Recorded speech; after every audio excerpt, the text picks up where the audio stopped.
Local রোডে ঢুকে পড়ছি, তো টাঙ্গায় তো রোডটা আসলে এটা না, শুধু ঢুকে পড়ছি। রোডে যে কোনো কাজ চলতেছে,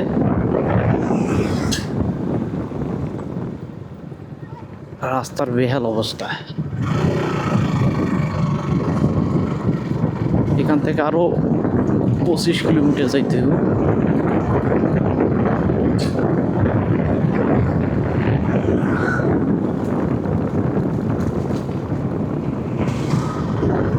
তারপরেই টাঙ্গাইল সদর।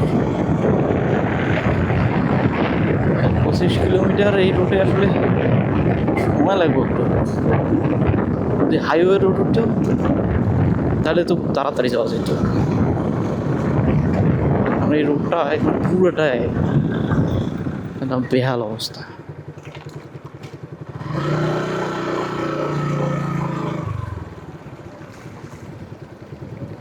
আরও যদি বৃষ্টি হইতো তাহলে তো কাম লাগে যাইতো।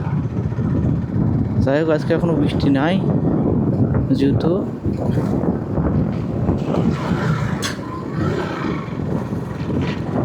এখন খেতে খেতে কয়টা বাজবো পুরা বাসা রাখতে জানা না। এখন বাজে হচ্ছে 10:30।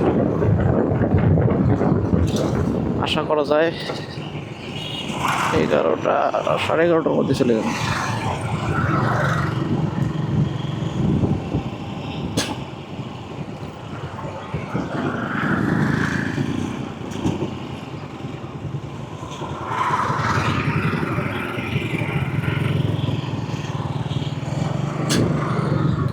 তেল নিয়ে নেই।